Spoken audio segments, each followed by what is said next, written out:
Hi everyone, welcome back to my channel code optimisers. This is lecture 17. ఈ వీడియోలో మనం strings గురించి నేర్చుకుందాం. కొద్దిగా ఎక్కువ థియరిటికల్ పార్ట్ ఉంటుంది ఈ వీడియోలో, but strings is very important topic. Arrays ఎంత ఇంపార్టెంటో స్ట్రింగ్స్ కూడా అంతే ఇంపార్టెంట్. సో మొత్తం అర్థం అవ్వాలంటే వీడియో ఎండ్ వరకు చూడండి.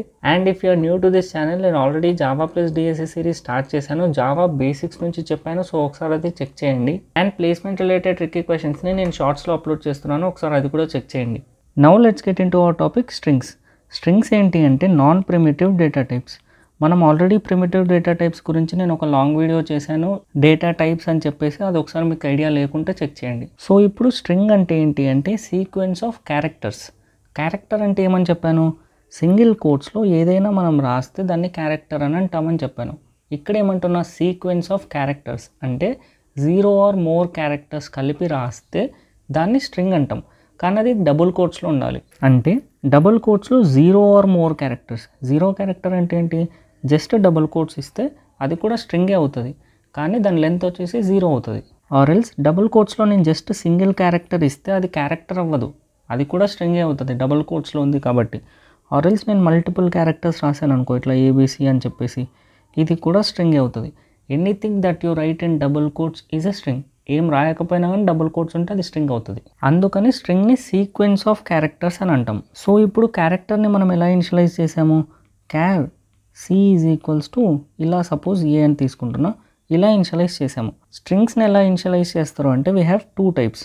One is using literal and then other one is using new keyword.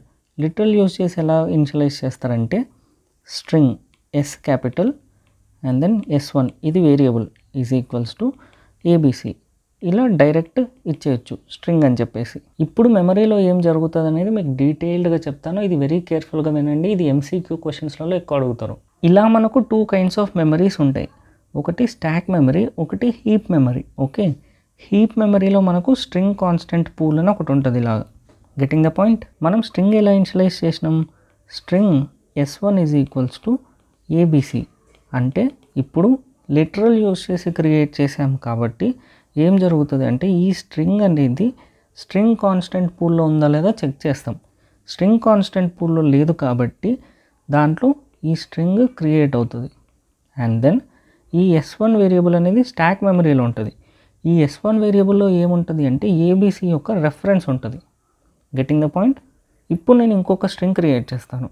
String S2 is equals to DEF అని ఇచ్చాను. ఇప్పుడు ఏమవుతుంది అంటే same thing, using literal create చేశాను కాబట్టి స్ట్రింగ్ కాన్స్టెంట్ పూల్లో ఉందా లేదా చెక్ చేస్తాం. లేదు కాబట్టి DEF అనే ఒక స్ట్రింగ్ క్రియేట్ అవుతుంది అండ్ S2 అనే వేరియబుల్ స్టాక్ మెమరీలో ఉండి దీని రెఫరెన్స్ DEFకు ఉంటుంది. Getting the point? ఇప్పుడు నేను థర్డ్ స్ట్రింగ్ క్రియేట్ చేస్తున్నా, string S3 is equals to ABC అని చెప్పేసి. ఇది కూడా యూజింగ్ లిటరలే క్రియేట్ చేసినాను కాబట్టి స్ట్రింగ్ కాన్స్టెంట్ పూల్లో ఉందా లేదా చెక్ చేస్తుంది.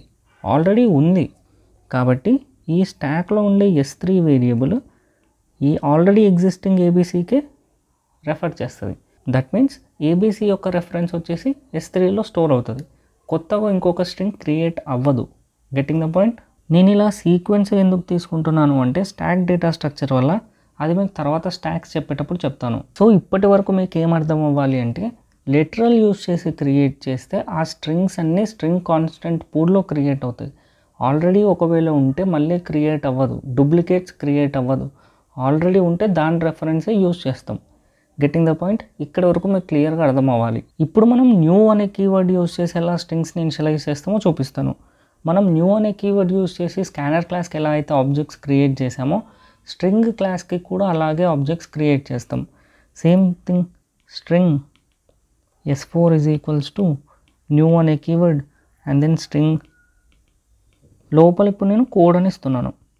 ఇప్పుడు ఏమవుతుంది అంటే ఇలా క్రియేట్ చేస్తే న్యూ అనే కీవర్డ్ యూజ్ చేసి క్రియేట్ చేస్తే స్ట్రింగ్ కాన్స్టెంట్ పూల్లో క్రియేట్ అవ్వదు, హీప్లోనే క్రియేట్ అవుతుంది. స్ట్రింగ్ కాన్స్టెంట్ పూల్ ఉండేది కూడా హీప్లోనే, కానీ ఈ ఏరియాలో క్రియేట్ అవ్వదు, హీప్లో క్రియేట్ అవుతుంది. ఎలా అంటే ఇక్కడ కోడ్ అనే ఒక స్ట్రింగ్ క్రియేట్ అయిన తర్వాత S4 అనే ఇక్కడ వేరియబుల్ దీనికి రెఫర్ చేస్తుంది. సో ఆ కోడ్ అనే యొక్క రెఫరెన్స్ S4లో స్టోర్ అవుతుంది.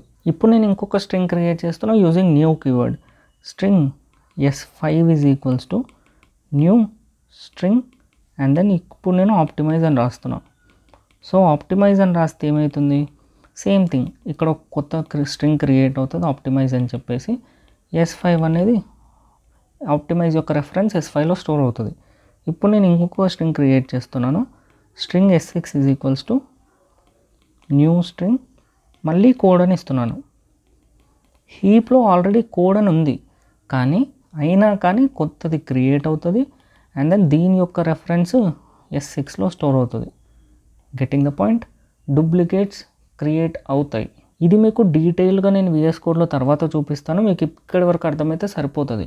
సో మనం న్యూ అనే కీవర్డ్ యూస్ చేస్తే హీప్లో క్రియేట్ అవుతుంది. నువ్వు డూప్లికేట్ క్రియేట్ చేసినా కానీ వాటి రెఫరెన్సెస్ డిఫరెంట్ ఉంటుంది. అండ్ దెన్ ఒకవేళ నువ్వు లిటరల్ యూస్ చేసి క్రియేట్ చేస్తే స్ట్రింగ్ కాన్స్టెంట్ పూల్లో క్రియేట్ అవుతుంది. డూప్లికేట్స్ అలా ఉండదు, అంటే సేమ్ స్ట్రింగ్స్ ఉంటే వాటి రెఫరెన్సెస్ సేమ్ ఉంటుంది.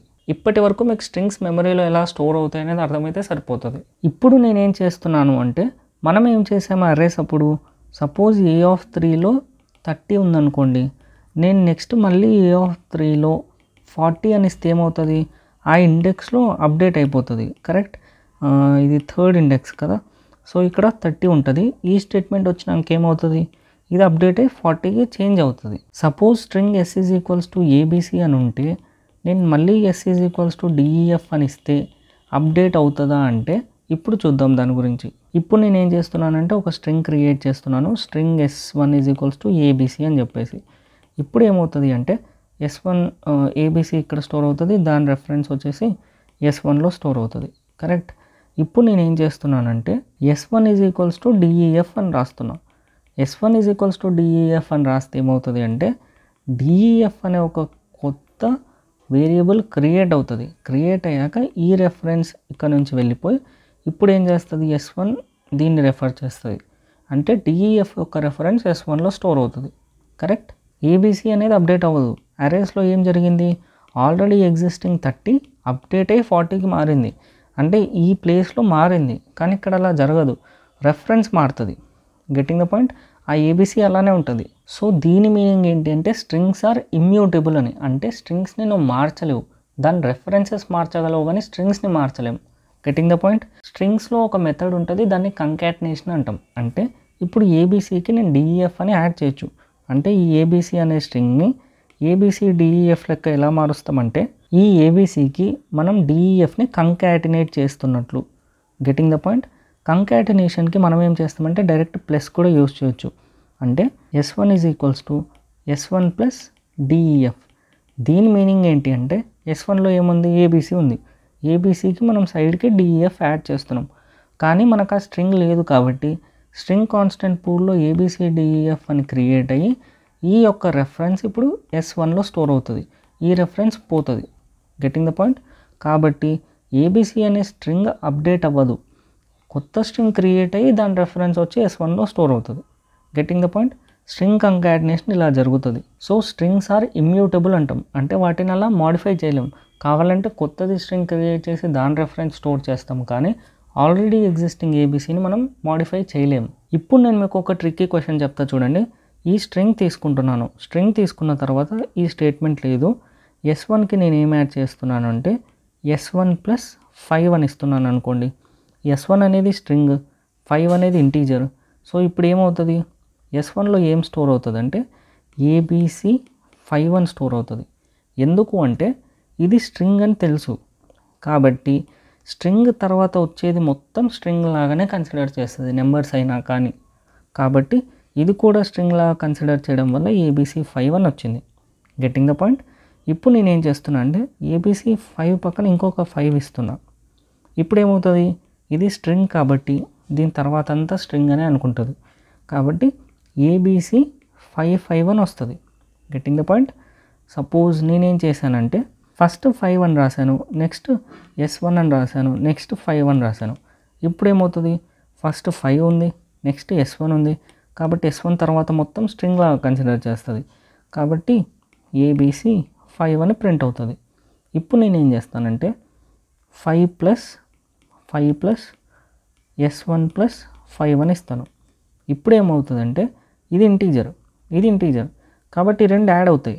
యాడ్ అయ్యాక ఏమవుతుంది, 10 అవుతుంది. 10 తర్వాత మనకు స్ట్రింగ్ వచ్చింది కాబట్టి 10 తర్వాత స్ట్రింగ్ వచ్చింది. స్ట్రింగ్ వచ్చిన తర్వాత అన్నిటిని స్ట్రింగ్ లాగా కన్సిడర్ చేస్తుంది కాబట్టి 10 ABC51 వస్తుంది output. Getting the point. Suppose ఇప్పుడు నేను ఇక్కడ కూడా ఇంకొక 5 రాశాను అనుకో, ఇది 5510 ఇది 5510 ABC అలా రాదు. ఈ రెండు ఇంటీజర్స్ ఇక్కడ వరకు మనకు స్ట్రింగ్ అని తెలియలేదు కాబట్టి యాడ్ అవుతాయి. యాడ్ అయ్యాక ఇది స్ట్రింగ్ కాబట్టి ABC, కానీ ఇక్కడ నుంచి మనకు తెలుసు కదా ఇది స్ట్రింగ్ అని చెప్పేసి, కాబట్టి మనం వాటిని స్ట్రింగ్స్ లాగా కన్సిడర్ చేసి యాడ్ చేసుకుంటూ వెళ్తాం సైడ్కి. కాబట్టి 10 ABC55 అని వస్తుంది. సో ఇలాంటి ట్రిక్కీ క్వశ్చన్స్ అక్కడక్కడ అడుగుతుంటారు. సో వీటిని కూడా మనం కన్సిడర్ చేస్తూ వెళ్ళాలి. మీకు థియరీ వరకు ఇంతవరకు అర్థమైతే సరిపోతుంది. ఇప్పుడు నేను మీకు VS కోడ్లో స్ట్రింగ్ మెథడ్స్ చూపిస్తాను. అండ్ దెన్ మనకు string builder, string buffer, string టోకెనైజర్, string joiner ఇలా ఉంటాయి. మనం ఇవన్నీ టైం టు టైం నేర్చుకుంటాము, ఇప్పుడే అన్న అవసరం లేదు. సో మీకు ఇంతవరకు స్ట్రింగ్స్ అర్థమైతే సరిపోతుంది. ఇప్పుడు మనం స్ట్రింగ్ మెథడ్స్ VS కోడ్లో చూద్దాం. ఇప్పటి వరకు మనం స్ట్రింగ్స్ క్రియేట్ చేసింది యూజింగ్ 2 మెథడ్స్ అని చెప్పాను కదా. ఫస్ట్ వన్ యూజింగ్ లిటరల్ అని చెప్పాను. సో అది ఒకసారి చూద్దాం. String S1 is equals to ABC అని ఇచ్చాను. అండ్ దెన్ ఇంకొక స్ట్రింగ్ తీసుకొని S2 is equals to DEF అని ఇస్తున్నాను. ఇప్పుడు నేనేం చేస్తున్నానంటే ఒకవేళ వాటి రెఫరెన్సెస్ ఈక్వల్ ఉంటే system.out.println ఈక్వల్ అని ఇస్తున్నాను. అండ్ దెన్ ఈక్వల్ లేకుంటే ఎల్స్ కేస్లో system.out.println not equal. So not equal అని ఇచ్చాను. ఇప్పుడు ఏమవుతుంది అంటే ABC స్ట్రింగ్ కాన్స్టెంట్ పూల్లో క్రియేట్ అవుతుంది. DEF అనేది డిఫరెంట్ స్ట్రింగ్ కాబట్టి స్ట్రింగ్ కాన్స్టెంట్ పూల్లో డిఫరెంట్ క్రియేట్ అవుతుంది. ఈ 2 డిఫరెంట్ రెఫరెన్సెస్ S1 S2లో స్టోర్ అవుతాయి అండ్ అవి డిఫరెంట్ కాబట్టి నాట్ ఈక్వల్ అని ఎల్స్ కేస్లోకి వస్తుంది. సో ఇప్పుడు ప్రింట్ చేసి చూస్తే నాట్ ఈక్వల్ అని వస్తుంది. సపోజ్ నేను ఎక్స్ట్రా స్ట్రింగ్ తీసుకొని string S3 is equals to ABC అని ఇచ్చాను అనుకోండి. ఇప్పుడు ఏమవుతుంది, ఈ రెండు డూప్లికేట్ కాబట్టి S1 S3 రెఫరెన్సెస్ సేమ్ ఉంటాయి, ఒకటే దాన్ని రెఫర్ చేస్తాయి కాబట్టి ఇప్పుడు ఈక్వల్ అని వస్తుంది. సో ఈక్వల్ అని ప్రింట్ అయింది. ఇప్పుడు మనం సెకండ్ వే ఆఫ్ క్రియేటింగ్ చూద్దాం using new keyword. So new string and then parenthesis close and then ఇక్కడికి వచ్చాక పారాన్సిస్ క్లోజ్, సారీ అక్కడ ఓపెన్ ఇక్కడ క్లోజ్. ఇప్పుడు మనకు స్ట్రింగ్స్ క్రియేట్ అయ్యాయి ఇన్ హీప్. కాబట్టి ఇప్పుడు ఏమవుతుంది, S1 S2ని కంపేర్ చేసినా నాట్ ఈక్వల్, ఎందుకంటే 2 different references not equal. And then S1 S3 same అయినప్పటికీ స్ట్రింగ్స్లో ఉండేది బట్ డిఫరెంట్ రెఫరెన్సెస్ ఉంటాయి కాబట్టి నాట్ ఈక్వల్. ఇప్పుడు మీకు స్ట్రింగ్స్ క్రియేషన్ గురించి అర్థమై ఉండాలి. ఇప్పుడు నేను స్ట్రింగ్ కంకాటినేషన్ గురించి చెప్పాను కదా, అది ఒకసారి చూద్దాం. ABC అని ఒక స్ట్రింగ్ తీసుకొని నేను ఆ స్ట్రింగ్కి ఏమైనా యాడ్ చేస్తున్నా, DEF అని యాడ్ చేస్తున్నా. ఇప్పుడు ఏమవుతుంది, ప్రింట్ చేసి చూస్తే ABCDEF అని ప్రింట్ అవుతుంది. ABCDEF. ఇప్పుడు ఏమవుతుంది అంటే S1 డిఫరెంట్ స్ట్రింగ్, ABCDEF అనేది డిఫరెంట్ స్ట్రింగ్.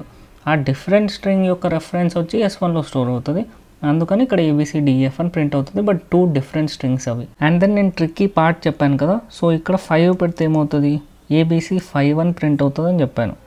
అండ్ దెన్ 5 + 5 పెట్టినా కానీ 10 అవ్వదు, ఎందుకంటే అవన్నీ స్ట్రింగ్స్ అని కన్సిడర్ చేస్తుంది కాబట్టి ABC55. ఒకవేళ స్టార్టింగ్లో ఒక 5 పెడితే 5 + 5 ABC55 అని ప్రింట్ అవుతుంది.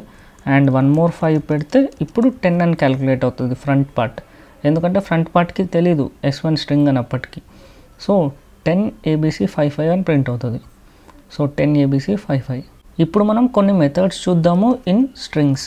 సో ఇప్పుడు నేను ఇక్కడ కోడ్ ఆప్టిమైజర్స్ అని ఒక స్ట్రింగ్ తీసుకుంటున్నాను, పెద్దగా ఉండాలి కాబట్టి. సో కోడ్ ఆప్టిమైజర్స్ అని తీసుకున్న తర్వాత మనం ఏం చేస్తాం, అరేస్లో A3 అని ఇస్తే థర్డ్ ఇండెక్స్లో ఏముండేదో మనకు వచ్చేది, కానీ ఇక్కడ A3 ఉండదు. కాబట్టి మనకేముంటుంది అంటే string dot, okay string dot, ఇప్పుడు నేను ఇక్కడ మీకు సపరేట్గా చేసి చూపిస్తా. స్ట్రింగ్ S1 కదా, డాట్ క్యారెట్ ఆఫ్ 3 ఇలా ఇవ్వాలి. ఇలా ఇస్తే ఏమవుతుందంటే థర్డ్ ఇండెక్స్లో ఉండే క్యారెక్టర్ మనకు వస్తుంది. Getting the point. క్యారెట్ అంటే క్యారెక్టర్ ఎట్ అని అర్థం. సో మనకు క్యారెక్టర్ వస్తుంది కాబట్టి రిటర్న్ అయ్యేది ఏ డేటా టైప్ క్యారెక్టర్, కాబట్టి మనం char C is equals to అని స్టోర్ చేసుకొని Cని ప్రింట్ చేస్తే సరిపోతుంది. So we will get E, third ఇండెక్స్లో ఉండేది E కాబట్టి సో E అని ప్రింట్ అవుతుంది. Getting the point. This is regarding charAt. ఇప్పుడు మనం కంపేర్ టు అనే ఒక మెథడ్ చూద్దాము. కంపేర్ టు అనే మెథడ్ ఇంటీజర్ని రిటర్న్ చేస్తుంది కాబట్టి int A is equals to, మీకు అది చెప్తాను క్లియర్గా, S1 dot compare to. So compare to నేను సపోజ్ కోడ్ అని ఇచ్చాను అనుకోండి, ఇక్కడ నేను బ్యాక్ టు ABC చేస్తాను మీకు క్లియర్గా అర్థం అవ్వడానికి. ఇక్కడ నేను ABC అని ఇస్తున్నాను అనుకో, క్యాపిటల్స్ అన్నీ. ఇప్పుడు ఏమవుతుందంటే ఏని ప్రింట్ చేసి చూస్తే కంపేర్ టు మెథడ్ ఏం చేస్తుంది అంటే ఇప్పుడు చూడండి కంపేర్స్ టూ స్ట్రింగ్స్ లెక్సికోగ్రఫికల్లీ. ఇక్కడ లెక్సికోగ్రఫికల్లీ అంటే మీనింగ్ ఏంటి అంటే ఫస్ట్ ఏ ఉంది కదా, ఇక్కడ ఏ ఉంది, అక్కడ ఏ ఉంది, ఈ రెండింటిని లెక్సికోగ్రఫికల్గా కంపేర్ చేస్తుంది. లెక్సికోగ్రఫికల్ అంటే మీనింగ్ ఏంటి అంటే దీని యూనికోడ్ వాల్యూ ఎంత 97 అండ్ దెన్ దీని యూనికోడ్ వాల్యూ ఎంత 65. ఇది నేను స్టార్టింగ్లో చెప్పాను, మీకు వేరే లాంగ్వేజెస్లో ఎలాగైతే యాస్కీ వాల్యూస్ ఉంటాయో అలాగా. సో ఇక్కడ 97, ఇక్కడ వచ్చేసి 65.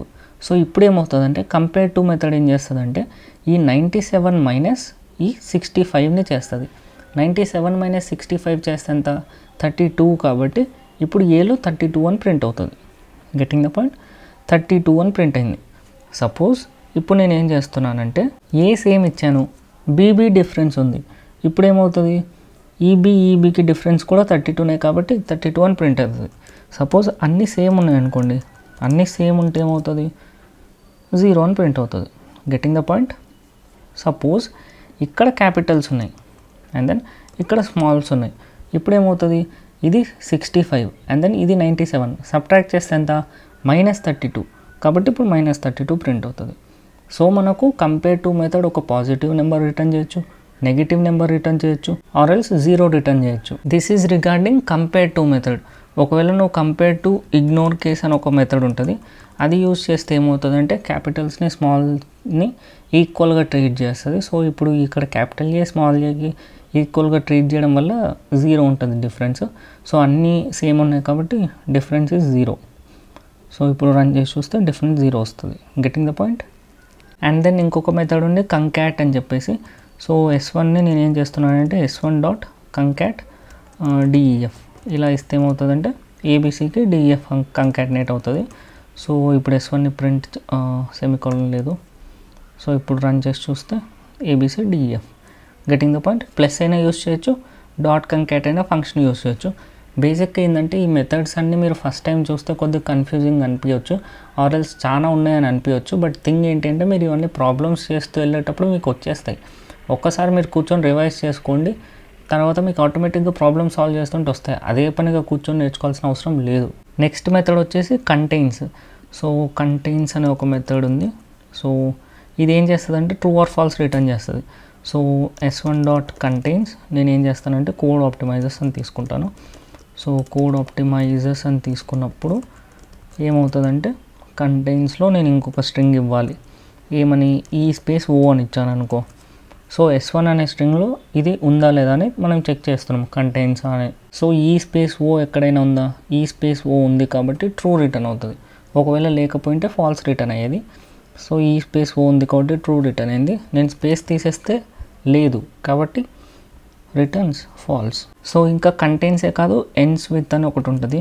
సో ఇది ఎండ్స్ విత్ ఎస్ కదా, సో ఆర్ఎస్ తోటి ఎండ్ అవుతుంది, ఎస్ తోటి అయినా అనొచ్చు. సో ఆర్ఎస్ తోటి ఎండ్ అవుతుంది కాబట్టి ట్రూ. ఒకవేళ జస్ట్ ఆర్ అని ఇస్తే ఫాల్స్, ఎందుకంటే ఆర్ఎస్ తోటి ఎండ్ అవుతుంది. సేమ్ ఇలాగే స్టార్ట్స్ విత్ అని కూడా ఒకటి ఉంటుంది. So starts with, so R తోటి స్టార్ట్ అవ్వట్లేదు కాబట్టి ఫాల్స్ వస్తుంది. సి తోటి స్టార్ట్ అవుతుంది కాబట్టి సి అని ఇస్తే ట్రూ వస్తుంది. So that is it regarding this. And then మనకు ఈక్వల్స్ అని ఒక ఫంక్షన్ ఉంటుంది. సో ఈక్వల్స్ అని చెప్పేసి సో కోడ్ ఆప్టిమైజర్స్ అని ఇచ్చామనుకోండి, సేమ్ ఉంది కాబట్టి ట్రూ అని రిటర్న్ అవుతుంది. ఒకవేళ మీరు ఏదైనా ఒకటి తీసేస్తే ఫాల్స్ అని రిటర్న్ అవుతుంది. Getting the point. అందరూ అలవాట్లో ఏం చేస్తారంటే S1 అండ్ దెన్ ఇప్పుడు నేను ఇంకొక స్ట్రింగ్ తీసుకుంటాను, స్ట్రింగ్ S2 అని చెప్పేసి. సో స్ట్రింగ్ S2 తీసుకొని సేమ్ తీసుకుంటాను కోడ్ ఆప్టిమైజర్స్ అని చెప్పేసి. సో ఇప్పుడు S1 double equals to S2 అని ఇస్తారు. ఇలా చేస్తే ఏమవుతుంది ట్రూ అని వస్తుంది. ఎందుకు ఈ ట్రూ అని వచ్చేది రీజన్ వేరే, ఎందుకంటే రెఫరెన్సెస్ ఈక్వల్ ఉండడం వల్ల ట్రూ అని వస్తుంది. ఇక్కడ ఉండేది ఈక్వల్ ఉండడం వల్ల కాదు. మీరు ఇదే దానికి న్యూ అని పెట్టారనుకోండి, న్యూ స్ట్రింగ్ ఇలా పెట్టి 1 సెకండ్ ఇది న్యూ స్ట్రింగ్ తోటి ఇనిషియలైజ్ చేశారు, దాన్ని S2 అని ఎట్లా పెట్టారు, ఇప్పుడు ఫాల్స్ వచ్చింది. చూసారా, సేమ్ స్ట్రింగ్ అవుతుంది కానీ ఇక్కడ స్ట్రింగ్ సేమ్ అవ్వడం వల్ల రాలేదు, ఇందాక 2 రెఫరెన్సెస్ సేమ్ ఉండడం వల్ల వచ్చింది. Getting the point. మీరు ఒకవేళ ఇక్కడ న్యూ స్ట్రింగ్ అని పెట్టినా కానీ ఫాల్స్ వస్తుంది. ఎందుకు 2 డిఫరెంట్ క్రియేట్ అవుతుంది కదా హీప్లో, సెకండ్ మెథడ్ కాబట్టి. సో ఫాల్స్ వస్తుంది. Getting the point. సో ఎప్పుడైనా స్ట్రింగ్స్ మీద డీల్ చేసేటప్పుడు 2 స్ట్రింగ్స్ ఈక్వల్ కాదా చెక్ చేయడానికి ఈ మెథడ్ యూస్ చేస్తారు. కానీ ఒకవేళ మీరు స్ట్రింగ్ క్రియేట్ చేసింది ఈ విధంగా అయితే ఫాల్స్ వస్తుంది. కాబట్టి do not go for this method. Dot equals అనే మెథడ్కే వెళ్ళండి. ఇవి జరిగే మిస్టేక్స్, బిగినర్స్ కానీ ఎవరైనా కానీ చేసే మిస్టేక్స్ కూడా ఇంక్లూడ్ చేసి చెప్తాను. కాబట్టి కొద్దిగా మీరు ఫస్ట్ నుంచి లాస్ట్ వరకు మిస్ కాకుండా చూడండి నేను చెప్పేది. సో మనం బ్యాక్ టు కోడ్ ఆప్టిమైజర్స్ చేసేద్దాం దీన్ని యూజింగ్ లిటరల్ క్రియేట్ చేసినట్లు. అండ్ దెన్ ఇది తీసేద్దాం. We have one more function that is index of. So index of మనకు క్యారెక్టర్ ఈ యొక్క ఇండెక్స్ కావాలి అంటే మనం ఏం చేయాలంటే ఇండెక్స్ ఆఫ్ కదా. సో ఇండెక్స్ ఆఫ్ క్యారెక్టర్ ఈ కావాలి అంటే మనకు ఇండెక్స్ ఎంత క్యారెక్టర్ ఇది 0 1 2 3 కాబట్టి 3 రిటర్న్ అవుతుంది. Getting the point. ఇక్కడ కూడా ఈ ఉంది కానీ మనకు ఫస్ట్ ఎక్కడ వస్తే అదే రిటర్న్ అవుతుంది. ఒకవేళ మనకు లాస్ట్ ఇండెక్స్ కావాలి అంటే సపోజ్ 3 ఉన్నాయనుకోండి, మనకు లాస్ట్ ఇండెక్స్ కావాలంటే మనకి ఇంకొక ఫంక్షన్ ఉంటుంది లాస్ట్ ఇండెక్స్ అని చెప్పేసి ఇలాగ మనం లాస్ట్ ఇండెక్స్ ఫెచ్ చేయొచ్చు. దాని ఇండెక్స్ 13 అంట, నాకు ఓపిక లేదు కౌంట్ చేయడానికి. సో లెట్ ఇట్ బి, అది లాస్ట్ ఇండెక్స్ రిటర్న్ చేస్తుంది ఇక్కడిది. Okay. And then we have one more function call length. ఇది మెయిన్ థింగ్, ఇది మరి స్టార్టింగ్లో చెప్పిండాల్సింది. సో దీని యొక్క లెంత్ క్యాలిక్యులేట్ చేస్తుంది. సో ఇక్కడ 16 వచ్చింది లెంత్. ఇప్పుడు మీరు అబ్జర్వ్ చేస్తే మనం అరేస్కి పెరెన్సెస్ పెట్టలేదు కానీ స్ట్రింగ్స్కి పెట్టాలి. That is the difference between these 2 things. And then we have something called substring. So substring ఏం చేస్తుంది అంటే స్ట్రింగ్లో ఒక సబ్ పార్ట్ రిటర్న్ చేస్తుంది. సో మనం ఎక్కడి నుంచి ఎక్కడి వరకు మనకు కావాలి అనేది మనం ఇండెక్సెస్లో రిప్రజెంట్ చేయాలి. అంటే ఇప్పుడు మనం లెంత్ తీసేసి సబ్స్ట్రింగ్ మనం ఇక్కడ ఏం చేస్తామంటే బిగిన్ ఇండెక్స్ ఎండ్ ఇండెక్స్ ఈ రెండు ఇస్తే దాని మధ్యలో ఉండేది మనకి ఇస్తుంది. సో 0 ఇండెక్స్ నుంచి నేను ఫర్ ఎగ్జాంపుల్ 6th ఇండెక్స్ అన్నాను అనుకోండి. సో ఇప్పుడు ఏమనుంది 0 1 2 3 4 5 6 6 అంటే ఇక్కడ వరకు కదా. సో P వరకు. సో 0 నుంచి 6 వరకు రిటర్న్ చేయదు, 0 నుంచి 5 వరకు మాత్రమే ఇస్తుంది. 0 and 5 included. Getting the point. 6ని ఎక్స్క్లూడ్ చేస్తుంది. సో ఇప్పుడు మనకి ఏమవుతుంది కోడ్ ఓ వరకు ప్రింట్ అవుతుంది, P ఎక్స్క్లూడ్ అవుతుంది. సో ఇప్పుడు రన్ చేసి చూస్తే కోడ్ స్పేస్ ఓ ప్రింట్ అయింది, స్పేస్ కూడా కన్సిడర్ అవుతుంది. So this is it. And then మనం ఒకవేళ ఈ ఇండెక్స్ ఇవ్వలేదు అంటే లాస్ట్ వరకు కన్సిడర్ చేస్తుంది. Getting the point. సపోజ్ నేను బిగిన్ ఇండెక్స్ మాత్రమే ఇచ్చాను 6 అని ఇచ్చాను అనుకోండి. 6 అంటే ఏమిటిది P నుంచి కదా, P నుంచి ప్రింట్ అవుతుంది. సో ఎర్రర్ వస్తుంది. సో ఇప్పుడు రన్ చేసి చూస్తే P నుంచి ప్రింట్ అవుతుంది లాస్ట్ వరకు. ఏమి ఇవ్వలేదు కాబట్టి లాస్ట్ వరకు కన్సిడర్ చేస్తుంది. Getting the point. మనకు ఇంకో కొన్ని ఉన్నాయి లైక్ 2 అప్పర్ కేస్ అని చెప్పేసి. ఇప్పుడు 2 లోవర్ కేస్ అన్నాను అనుకో, అన్నిటినీ లోవర్ కేస్లోకి మారుస్తుంది. అన్ని లోవర్ కేస్లో ఉన్నాయి కాబట్టి మీకు చేంజ్ కనపడదు. 2 అప్పర్ కేస్ అని చేస్తే 2 అప్పర్ కేస్ అన్ని అప్పర్ కేస్లోకి ప్రింట్ అవుతాయి. సో కోడ్ ఆప్టిమైజర్స్ మొత్తం అప్పర్ కేస్లోకి వచ్చేస్తుంది. బట్ స్ట్రింగ్ మాత్రం అప్డేట్ అవ్వదు. మీరు ఒకవేళ ఇక్కడ ప్రింట్ చేసి చూస్తే స్ట్రింగ్ S1ని ప్రింట్ చేస్తే అప్డేట్ అవ్వదు. స్ట్రింగ్ S1 అలాగే ఉంటుంది, స్మాల్ కేసెస్లోనే ఉంటుంది. జస్ట్ ఇక్కడ మాత్రం ఇలా అవుతుంది. Getting the point. మీరు ఒకవేళ S1కి అసైన్ చేస్తే అప్పుడు మారుతుంది. సో మీరు ఇక్కడ అసైన్ చేస్తే అప్పుడు అప్డేట్ అవుతుంది. ఇది నేను కామెంట్ అవుట్ చేస్తున్నా.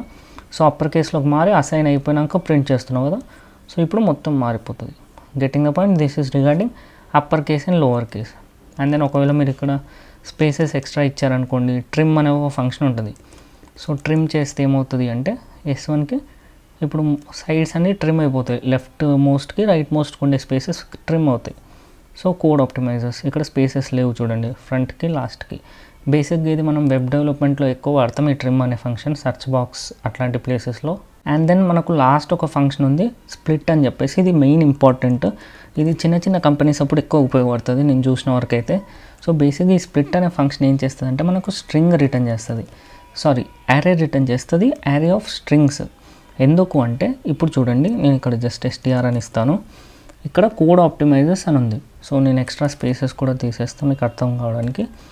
So code optimisers is the best channel ఇలా ఇచ్చాను అనుకోండి ఫర్ ఎగ్జాంపుల్. సో ఇప్పుడు ఏమవుతుంది అంటే నేను స్ప్లిట్ చేయాలనుకుంటాను ఈ స్ట్రింగ్ మొత్తాన్ని. Based on what? స్పేసెస్ మీద స్ప్లిట్ చేయాలి అనుకుంటే స్పేసెస్ మీద స్ప్లిట్ అవుతుంది. Getting the point. సపోజ్ నేను జస్ట్ స్ప్లిట్ చేయాలి అనుకుంటే ఏమవుతుంది అంటే ప్రతి దాని మీద స్ప్లిట్ అవ్వకుండా వస్తుంది.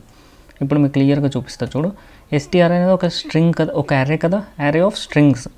కాబట్టి నేనేం చేయాలి, అర్రేని ప్రింట్ చేయాలంటే ఏం చేస్తా, 0 ఇండెక్స్ నుంచి దాన్ని లెంత్ వరకు ట్రావర్స్ చేస్తూ ఈచ్ ఇండెక్స్ని ప్రింట్ చేస్తా కదా. So system.out.println str of I. So ఇప్పుడు మనకేమవుతుంది అంటే నేను ఇక్కడ స్ప్లిట్ చేసింది స్పేస్ బేస్డ్ మీద కాదు, జస్ట్ స్ప్లిట్ చేశాను. ఏమవుతుందో ఇప్పుడు మీరు చూడండి. ఇప్పుడు మీరు చూస్తే చూడండి, ప్రతి క్యారెక్టర్ తర్వాత స్ప్లిట్ అయిపోయింది. కరెక్ట్. CODE స్పేస్ OBEDIMI ఇలా ప్రింట్ అవ్వకుండా వచ్చింది. ఒకవేళ నేను స్పేస్ మీద స్ప్లిట్ చేస్తే ఏమవుతుందంటే స్పేసెస్ వస్తాయి. సో ఇక్కడ ఒకసారి స్ప్లిట్ అవుతుంది, ఇక్కడ ఒకసారి స్ప్లిట్ అవుతుంది. సో ఇప్పుడు ఏమవుతుంది అంటే code optimisers is the best channel. Correct. So spaces based మీద స్ప్లిట్ అవ్వకుండా వచ్చింది. సపోజ్ నేను Z ఒకటి చోట ఉంటుంది కదా ఆప్టిమైజర్స్ దగ్గర. సో ఇప్పుడు Z బేస్డ్ మీద స్ప్లిట్ చేశాను అనుకో, కోడ్ ఆప్టిమైజర్స్ ఇక్కడ Z దగ్గర స్ప్లిట్ అయిపోయింది. ERS is the best channel. ఇలా యారే లాగా రిటర్న్ అవుతుంది. యారే ఆఫ్ స్ట్రింగ్స్ కదా, ఇది యారేలో 0 ఇండెక్స్లో ఉంటుంది, ఇది ఫస్ట్ ఇండెక్స్లో ఉంటుంది. So this is how it is stored. ఇది చాలా చోట్లలో ఉపయోగపడుతుంది మీకు. ఒకవేళ మోస్ట్ ప్రాబబ్లీ నేను చిన్న కంపెనీస్కి కోడింగ్ ఎగ్జామ్స్లో ఎక్కువ ఉపయోగపడడం చూశాను బేసిక్గా. సో దాన్ని బట్టి చెప్తున్నాను, బట్ చాలా కేసెస్లలో ఉపయోగపడుతుంది. ఇంకా కొన్ని ఫంక్షన్స్ ఉన్నాయి స్ట్రింగ్స్ మీద, బట్ ఇవి మోర్ దాన్ ఎనఫ్. బట్ మీరు ఒకసారి అవి కూడా చూడండి. ఓకే, ఇది మొత్తం థియరిటికల్ పార్ట్ కాబట్టి నేను చెప్తా ఉంటుంటే మీకు వింటూ ఉంటారు, ఈ మూమెంట్కి అర్థమవుతుంది. కానీ మీకు క్లియర్గా అర్థం అవ్వాలి అంటే మీరు ఒకసారి వెళ్ళి ఎక్కడైనా స్ట్రింగ్ మెథడ్స్ అని సెర్చ్ చేసి గూగుల్లో మొత్తం మెథడ్స్ ఒకసారి చూసి అవి ఏం చేస్తున్నాయి అనేది ఎగ్జాంపుల్స్ ఒకసారి చూసుకోండి. అప్పుడు మీకు మెథడ్స్ కొద్దిగానైనా గుర్తుంటాయి. తర్వాత మీరు ప్రాబ్లమ్స్ చేసేటప్పుడు ఇంప్లిమెంట్ చేసుకుంటూ వస్తే సరిపోతుంది. అవేం బై హార్ట్ చేయాల్సిన అవసరం లేదు. జస్ట్ మీకు అట్లా ఒక మెథడ్ ఉంటుంది అని తెలుసుంటే సరిపోతుంది. So this is it regarding strings. స్ట్రింగ్స్కి ఇంతకంటే ఎక్కువ డీటెయిల్గా చెప్పాల్సిన అవసరం లేదు. బట్ చెప్పగలిగే వాళ్ళు చెప్తారేమో, బట్ చెప్పాల్సిన అవసరం లేదు. ఇంతవరకు సరిపోతుంది. సో ఇంతవరకు మీకు అర్థమైపోతే అండర్స్టూడ్ అని కామెంట్ చేయండి. అండ్ వీడియో మొత్తం మీకు అర్థమైతే వీడియోని లైక్ చేసి ఛానల్ని సబ్స్క్రైబ్ చేసి మీ ఫ్రెండ్స్కి కానీ కాలేజ్ గ్రూప్స్లో కానీ షేర్ చేయండి.